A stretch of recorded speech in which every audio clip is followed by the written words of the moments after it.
গভীর রাতে কে যেন আমার মসজিদের মধ্যে কান্না করে নামাজে। আমার ঘুম ভেঙ্গে গেল, আমি উঠলাম, উঠি আমি বাহিরে গেলাম, নজর করে তাকায় দেখি জান্নাতের 1 নাম্বার সাহাবী আবু বকর নামাজের গভীরে দাঁড়ায় দাঁড়ায় কান্না করতেছি। নামাজ শেষে আমি জিজ্ঞাসা করলাম, হে আবু বকর, নামাজে দাঁড়াইয়া গভীর রাতে কেন কান্নার আওয়াজ? আবু বকর কান্না করে বলেন, ইয়া রাসূলুল্লাহ, আল্লাহর আদালতে দাঁড়াইয়া কেমনে আমি হিসাব দিব সেই ভয়ে নামাজে কান্না করেছে। নবী বলেন, আপনার নামে জান্নাতের টিকিট রেডি 10 জন, আর আপনি শ্রেষ্ঠ, এরপরও কেন এত টেনশন? আবু বকর বলেন, হে নবী, আপনিই তো বয়ান করেছেন কিয়ামতের ময়দান হবে অনেক কঠিন ভয়ঙ্কর, মানুষ সব উলঙ্গ দাঁড়াবে, নারীরা উলঙ্গ দাঁড়াবে, পুরুষেরা উলঙ্গ দাঁড়াবে, নবীরা পর্যন্ত কান্না করবে, সূর্যের গরম সইতে পারবে না। ওই সময় আমার আল্লাহ আমার উপরে কোনো কারণে যদি বেজার হয়ে বলে টিকিট ক্যান্সেল করে দিলাম, কি উপায় হবে আমার সেদিন? ও এলাকার যুবক, ও বৃদ্ধ বাবাজি, পর্দার আড়ালের মা বোনেরা, দুনিয়ার রং তামাশায় তো কম সময় কাটাও নাই রে যুবক। আজান কানে শুনছু, ইচ্ছা করে পারলে মসজিদে যাইলে পারতা, যাও নাই, গাদ্দারি করে মনে চায় না যাও নাই, জীবনটা হেলায় খেলায় কাটায় দিছো। একবারও কি চিন্তা করছো তুমি মইরা গেলে মানুষ তোমারে দোয়া করবে না বরদোয়া করবে? এমন কিছু করছো নিজে মইরা গেলে মানুষ দোয়া করবে? না, করো নাই, বরং তুমি এমন চরিত্র ধ্বংস করেছো, মাও খুশি হবে, বাবাও খুশি হবে, হুজুরেরাও কইবে ছেলেটার ব্যবহার ভালো না, মইরা গেছে ভালো। জীবনে কি অর্জন করেছো একবারও কি চিন্তা করছো রে বাবা? অথচ তোমার মতোই তো বহু যুবক দেখো, ওই কুমিল্লা কলেজে লেখাপড়া করে, ঢাকা কলেজের ছাত্র, এক ওয়াক্ত নামাজও ছাড়ে না, দাড়িও কাটে না।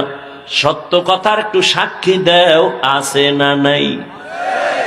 আর বয়ানের দরকার নাই, দরজা জানালা বন্ধ করে একা একা নিজের পায়ের জুতা খুইলা কপালে বাড়ি মেয়েরা ক, তোর কপাল এত খারাপ কেন? নিজেরে প্রশ্ন করে, এই কপাল পোড়া, তোর মতো যুবকটাই তো কুমিল্লা কলেজে বইরেই নামাজ পড়ে, তুই কেন পারো না? তোমার মতো যুবক তো রাস্তায় গাড়ি চালায়, ড্রাইভারি করে নামাজ পড়ে, তোর কপাল এত খারাপ কেন, তুই কেন পারো না? তোর মতো যুবক জাহাঙ্গীরনগরে পড়ে, ঢাকা বিশ্ববিদ্যালয়ে পড়ে, পাগড়ি লাগানো, পেছন থেকে তাকাইলে মনে হয় যেন মসজিদের খতিব, অথচ জীবনেও মাদ্রাসার বারান্দায় যায় নাই। এমন কেন হইছ রে বাবা? কলেজে বইরা কয়ে, ওলামায়ে কেরামের রং লাগাইছি। আমাকে হুজুরের বয়ান দরকার নাই, তোমার লাইনের যুবক দিয়ে তোমাকে তুমি সাইজ করো।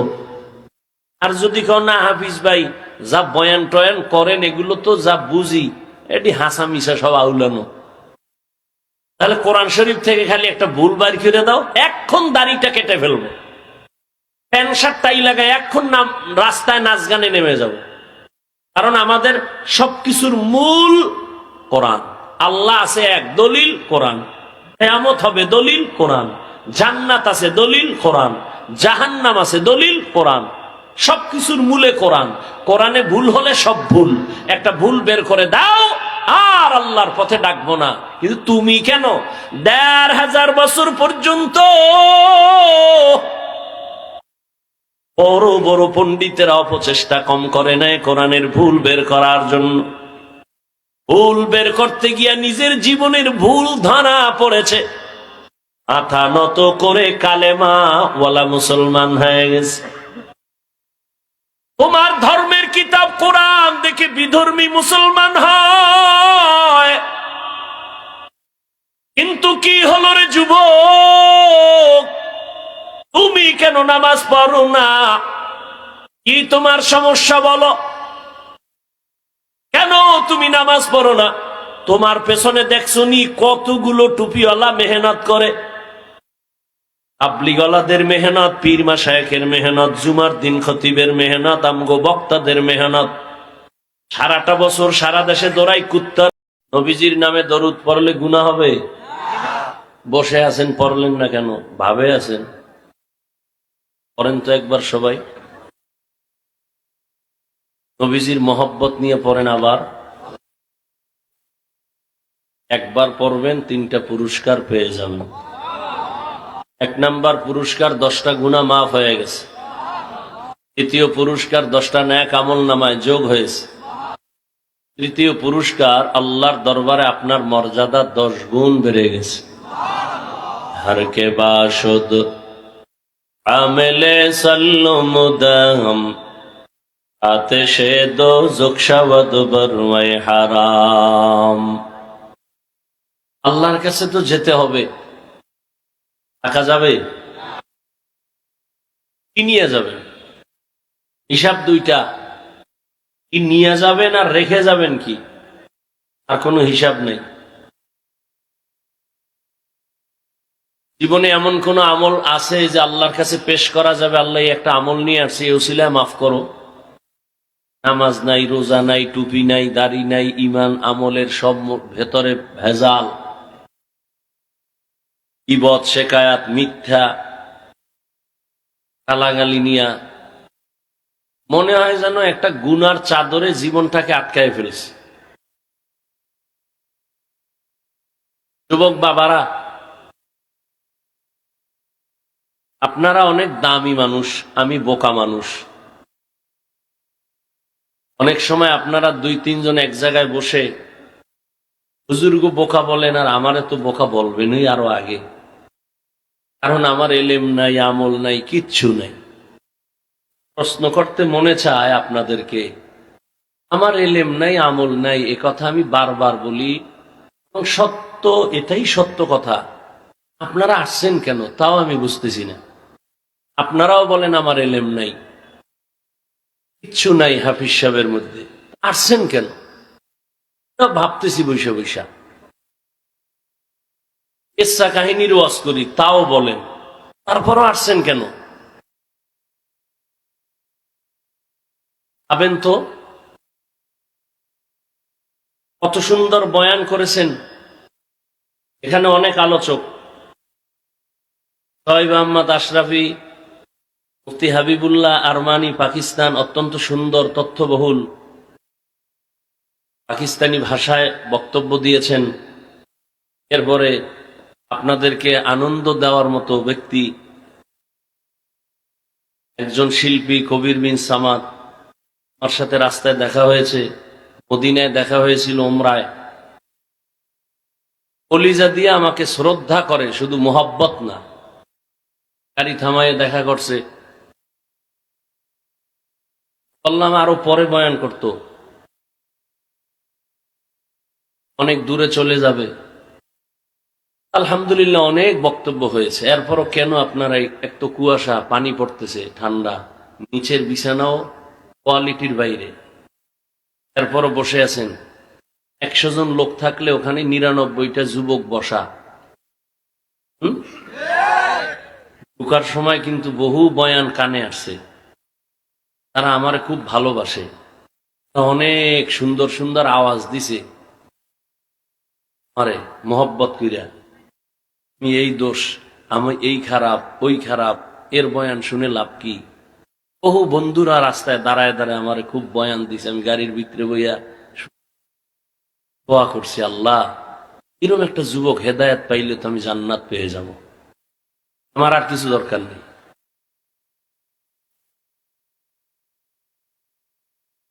যেহেতু আমি বোকা, কিছু কথা আজকে শুনে যাই, বোকাদের কথাও মাঝে মাঝে কামে লাগে, শুনেন। মানবেন কিনা ওটা আমার জানার দরকার নেই। জীবনের অর্ধেক কিন্তু শেষ। আপনাদেরকে বলছি, বিশেষ করে যুবককে বলছি, এই যুবক, জীবনের অর্ধেক শেষ। যদি 60 বছর বাঁচো, অর্ধেক নাই। 50 বছর হায়াত থাকলে অর্ধেক শেষ, বাকি অর্ধেক বাঁচবা না মরবা, সিদ্ধান্ত নাও। যদি বাঁচবো, কিন্তু ওই বাঁচা বাইছে লাভ কি? স্নেহ হইরা থাকবি। কারণ আরো 30 বছর বাঁচতে হলে সুন্দর শরীরের পার্টস গুলো তাজা লাগবে, কানের পার্টস, চোখের পার্টস, হাত। এটি তো 30 বছরের শেষ সীমানায় এসে মোবাইল হাতে লইয়া সারাটা রাত দরজা জানালা বন্ধ করে কবিরা গুনা কবিরা গুনা কবিরা গুনা করতে করতে করতে করতে চোখের পার্টস নষ্ট, কানের পার্টস নষ্ট, মাথা নষ্ট, ব্রেন নষ্ট, হার্ট নষ্ট, কিডনি নষ্ট। একটা কথাও ফাউল বলছি না এবং হাসির জন্য বলছি না। যদি আকল ঠিক থাকে, কুত্তা শুয়ারের আল্লাহ পাক ভালো মন্দ যাচাই করার জ্ঞান দেয় না, মানুষকে দিছে। একটু ভাবো, ডাক্তারের কাছে যাও, চেক আপ করো, তোমার চোখের পাওয়ার অনেক কমে গেছে, হার্টে ব্যথা, দুর্বলতা, কিডনি ড্যামেজ, তোমার ব্রেন ব্যথা, মাথা ব্যথা অনেক বেড়ে গেছে, চোখে ব্যথা বেড়ে গেছে। মোবাইল দেখতে দেখতে এখন আর পরীক্ষার বই পড়তে পারো না, আধা ঘন্টা দেখলে মাথা ঘুরায়, একে সব ধোঁয়া ধোঁয়া ধোঁয়া। কি করবে? নকল ছাড়া কলম চলবে না পরীক্ষার হলে। কি করি? কথা বিদ্যার পৃষ্ঠা সিরা জুতার ভিতরে ঢুকা। বিদ্যার সাথে বেইমানি কইরা ভালো কিছু হবা প্রশ্নই ওঠে না। আর আমরা মাদ্রাসায় পড়ছি, একটা বাংলা কাগজের পৃষ্ঠা পইরা থাকলে ওটার এক সম্মানের সাথে উঠে একটা ভালো জায়গায় রাখি। তুমি তোমার বিদ্যার পৃষ্ঠা ছিঁড়ে জুতার মধ্যে ঢুকাও, তাহলে কর্মজীবন তোমার বিদ্যা চুরি। তোমার মতো লোক সরকারি চেয়ারে বসলে হবে টাকা চুরি। চুরি শিখছো, বিদ্যার সাথে বেঈমানি করলে ওর কপাল শেষ। আল্লাহ হেদায়াত দান করুন। আল্লাহ, একটু চিন্তা করো জীবনটা কোথায় গেল। আল্লাহ না করুক কত লাশ দেখি, যুবক যুবক যুবক, পানির নিচে লাশ, কে কয় যুবক, গাড়ির নিচে লাশ, কার, যুবক, ঘুমের বিছানায় লাশ, মা কাঁদতেছে, কে, যুবক, করোনায় মরছে অধিকাংশ যুবক, ডেঙ্গুতে মারা গেল অধিকাংশ যুবক। কয়দিন আর বাহাদুরি। আমি এখানে তোমাকে হুজুর বানাইতে আসি নাই, যুবককে বলছি। আমি পাঁচকল্লি মাথায় দিছি, একবারও বলবো না তুমি পাঁচকল্লি দাও নাইলে কপাল শেষ। আমি কওমি মাদ্রাসার সন্তান, একবারও বলি নাই, বলবো না যে তুমি কওমিতে আসো, না হয় ধ্বংস। আমি তাবলিগের লাইনের সন্তান 100, আমি পীরের মুরিদ, একবারও বলবো না যে তুমি তাবলিগ বা পীরের কাছে না গেলে জাহান্নামী। আমি কি বলবো? টোটাল বয়ানের থিম তোমাকে কটা পরামর্শ দিব। তুমি স্কুলে পড়ো, কলেজে পড়ো, চাকুরি করো, ব্যবসা করো, ওখানে থেকে কিভাবে জান্নাত পাইবা এই বিষয়ে কিছু পরামর্শ দিব। অতএব তোমার আতঙ্ক হওয়ার কোনো ভয় নেই। খোলামেলা গ্রামের ভাষায় সহজ কথায় কিছু কথা বলবো। উচ্চাঙ্গের ভাষাও জানি না, সেই তথ্যবহুল আলোচনাও আমি জানি না, তাফসীর তো জানিই না। সুযোগ পাইলে দুই একটা কেচ্ছা কাহিনী শোনাব, কারণ আমার নাম যেহেতু এই নামে প্রসিদ্ধ, দুই একটা কেচ্ছা শুনাই। তবে ভয় নাই, সোনাবন্ধের গান শুনাইয়া তোমাদের হাসাবো না। আমরা দুই একটা কেচ্ছা কাহিনী কোরআন হাদিস এবং এর বাইরেও যদি শুনাই, তাদের কেচ্ছাই শোনাবো যেগুলো শুনলে চোখে পানি আসবে, দিল নরম হবে।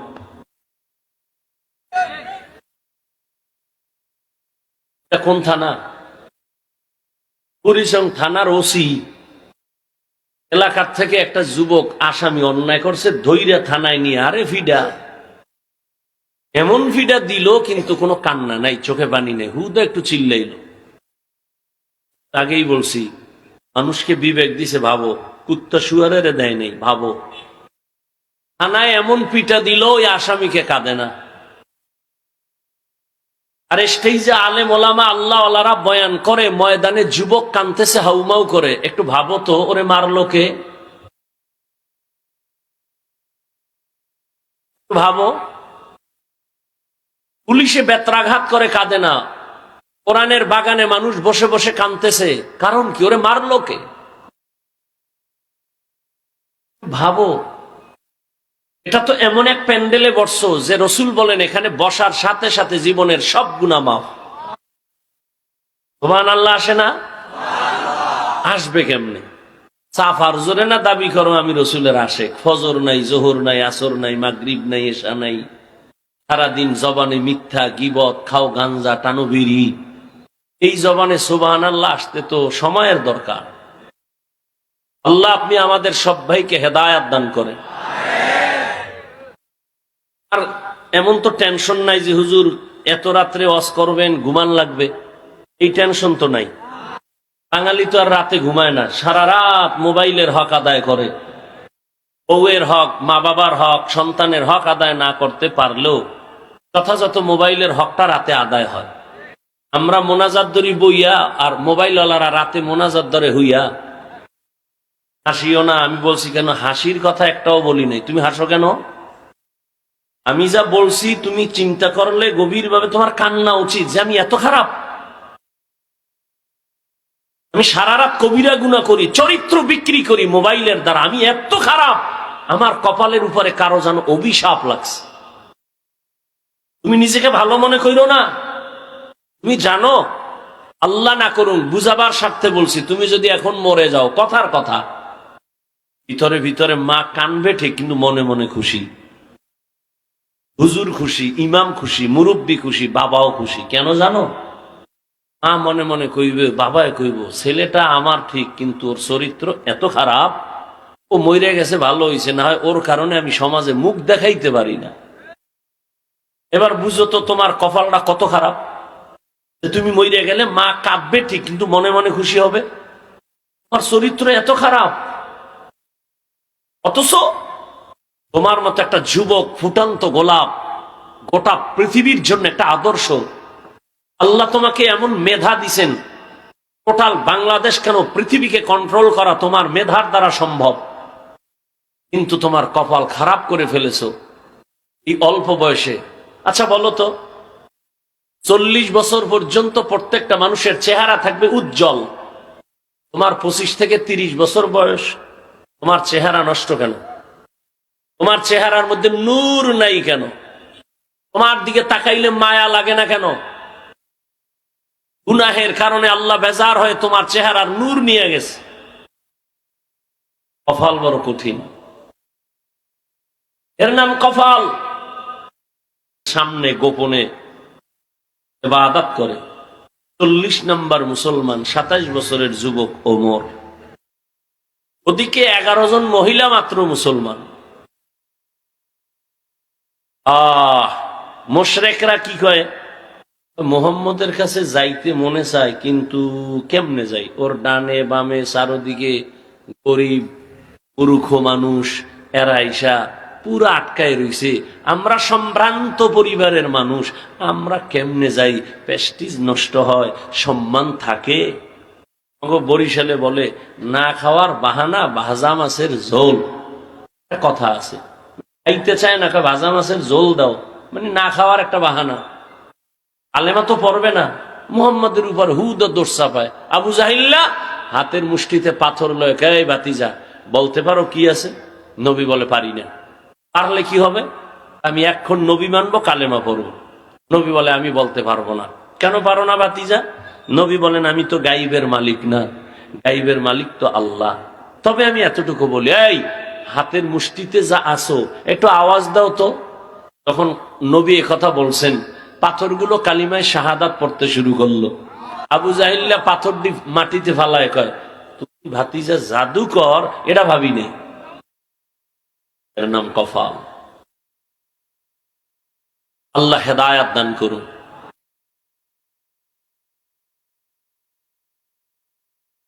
ওলামায়ে কেরাম যে আলোচনা করেছেন, দোয়া করি উম্মাহকে ওলামায়ে কেরামের কথাগুলো সহি তরিকায় আমল করার তৌফিক দান করেন।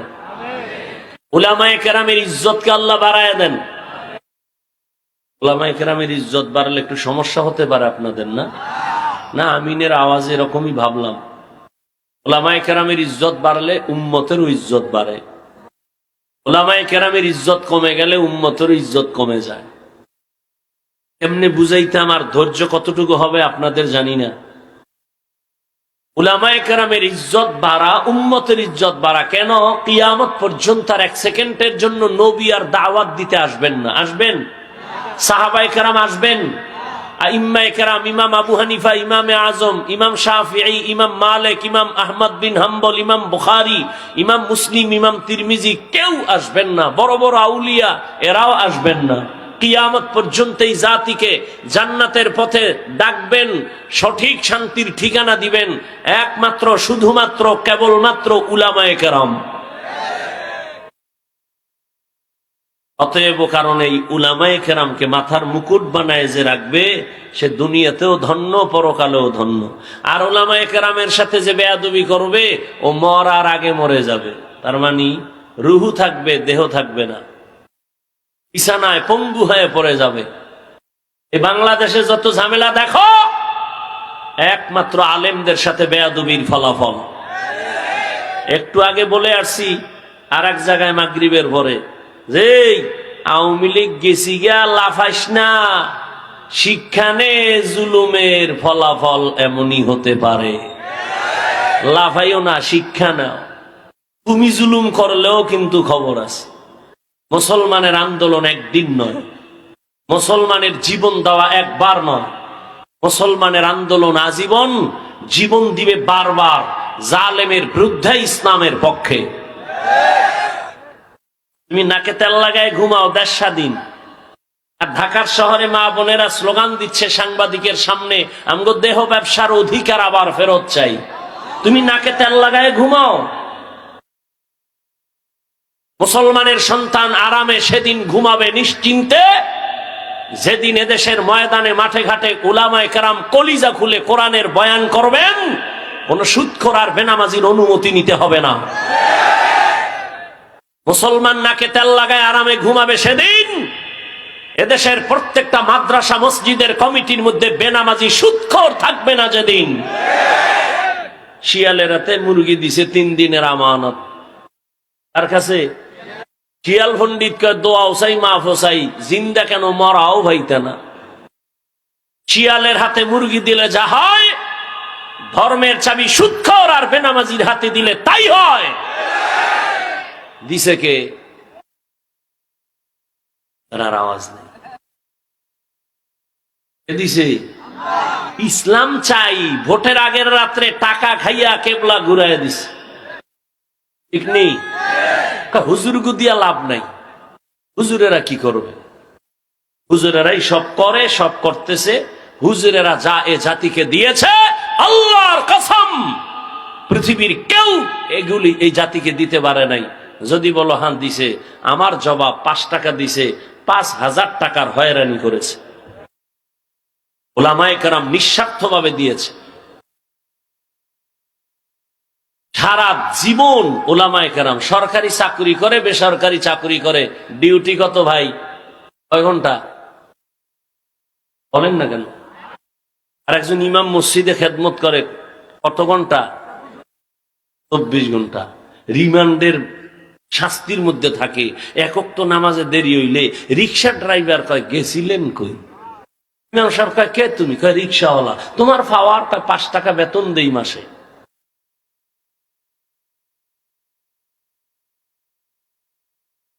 হায় হায় হায়, আল্লাহ আমাকে আপনাদের সবাইকে হেদায়াত দান করেন। ইয়া আইয়ুহাল্লাযীনা আমানুস্তাঈনু বিস-সাবরি ওয়াস-সালাহ ইন্নাল্লাহা মা'আস-সাবিরিন। আল্লাহ বলেন, হে মুমিন, তোমরা সাহায্য প্রার্থনা করো সবর ও সালাতের মাধ্যমে। নিশ্চয়ই আল্লাহ পাক রব্বুল আলামিন সাবিরিনদের সাথেই থাকবেন। রহমতের নবী বলেন, মাইয়ুরিদিল্লাহু বিহি খাইরান ইউসিব মিন। আল্লাহ যাকে বেশি আদর করেন, মায়া করেন, দয়াময় আল্লাহ তাকে মুসিবতের দ্বারা পরীক্ষা নিবেন। তাহলে মুসিবত আসা একটা নেয়ামত, তার জন্য, মুমিনের জন্য। আচ্ছা, আপনারা ক্ষুধা লাগছে মনে হয় বেশি, বাদাম 2-1 ঘন্টা না খাইলে মরবেন। মরবেন? বাদাম না খাইলে মরবেন। বাদাম খাইলে কি পেট ভরবে? 1 বোতল পানি খাইলে বাঁচতে পারবেন, নাইলে মরবেন। বেহেশতের বাগানে এগুলি কেন? এই জন্য ওয়াজ বাড়ছে, হেদায়েতের কথা শূন্য। এখানে কেন আপনি খাইতে হবে? খাওয়ার জন্য দোকানওয়ালারা বয়ে দিয়েছে, এখানে যান। ওয়াজ উপলক্ষে বিশাল মার্কেট, কিসের দোকান? কয় বেলুন। বিশাল এক বেলুন কিনছে, মোনাজাতের ঘর বাড়ি যায়, এটার কান্দে লয়ে ঝুলাইয়া। ও কয় কি নিয়ে আইছো? কয় যে মোনাজাতে বেলুন কবুল হয়ে গেছে। হাসেন। কোরআনের মাহফিল, বেহেশতের বাগান, যেখানে বসলে গুনাহ মাফ হয়, সেই উপলক্ষে কেন মার্কেট? দুই একটা চায়ের দোকান, বিস্কিট রুটির দোকান হতে পারে, সেখানে এমন দোকান থাকবে কেন? খেলনার দোকান, বেলুনের দোকান। আবার এমন কোন দোকান থাকবে কেন যেই দোকানে বেপরদায় নারী ঢুকবে? এই কবিরা গুনার দায় ভার কে নিবে? বলে গেলাম ওদেরকে না, সারা দেশ ঘুরে তো এগুলোই দেখতেছি। হেদায়েত হয় না কেন? কারণ কি? ভাই বয়ান তো আপনারা জানেন, আমি তো শুরুতেই বলছি, আমি নতুন কিছু বলবো না। মিথ্যা বলা হারাম, গালি দেওয়া হারাম, গীবত করা হারাম, মরা ভাইয়ের গোস্ত খাওয়ার সমান, জিনার থেকেও বেশি মারাত্মক গীবত। বলি জানেন না?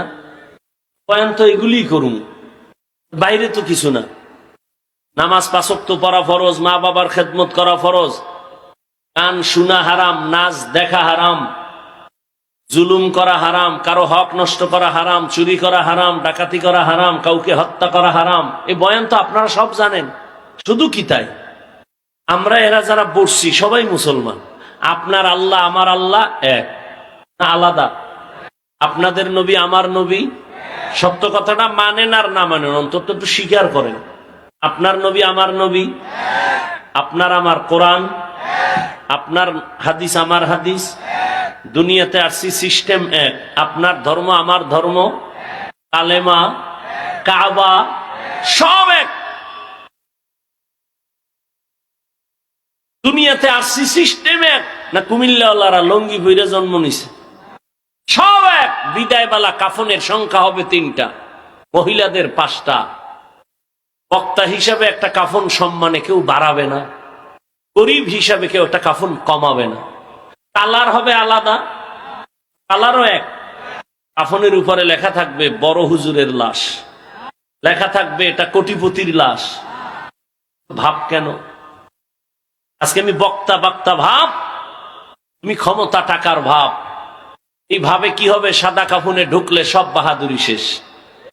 কবরের সাইজও হবে এক, কবরে প্রশ্ন হবে 3টা, তাও এক।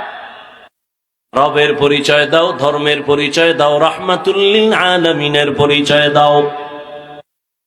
রহমতের নবী বলেন, এই 3টা প্রশ্নের জবাব যারা দিয়া দিবেন তাদের কবর হবে রওজাতুম মির রিয়াজিল জান্নাহ। আর এই 3 প্রশ্নের জবাব যারা দিতে পারবে না তাদের কবর হবে হুফরাতুম মিন হুফারিন নার। কারা পারবে এই প্রশ্নের জবাব? হুজুরেরা। কোনো গ্যারান্টি নাই হুজুর জবাব দিতে পারবে। যদি গ্যারান্টি থাকতো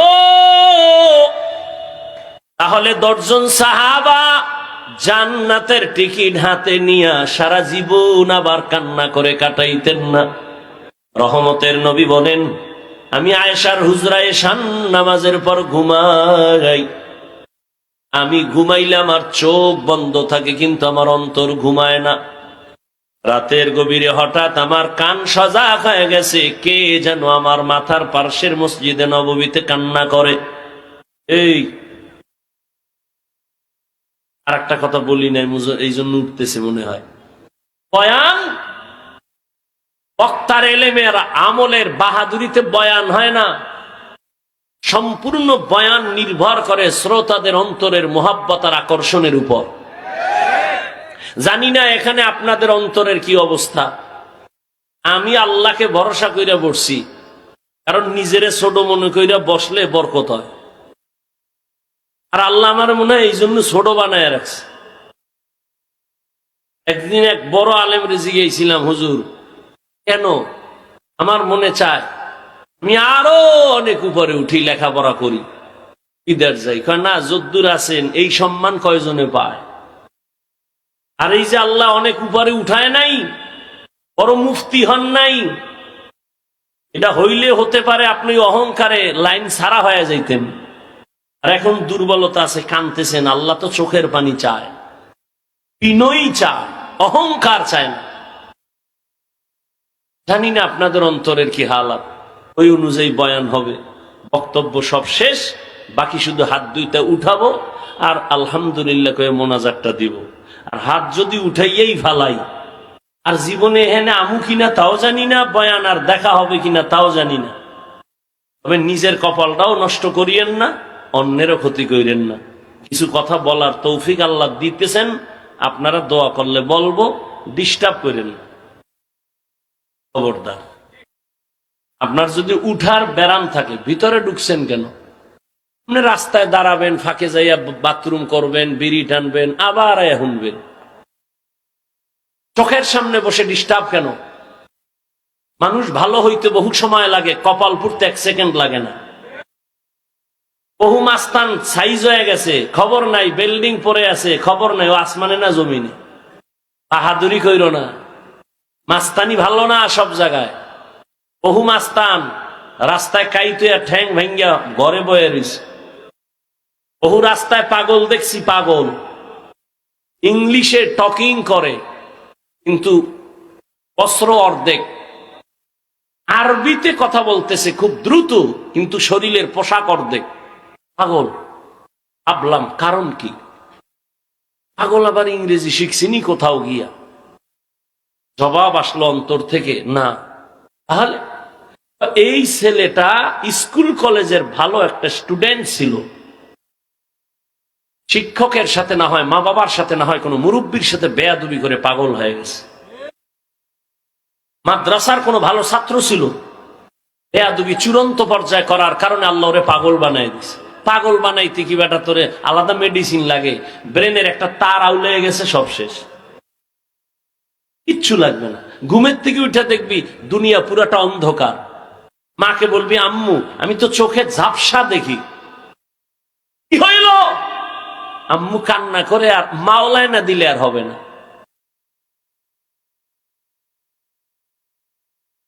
রহমতের নবী বলেন, আমার কানে আওয়াজ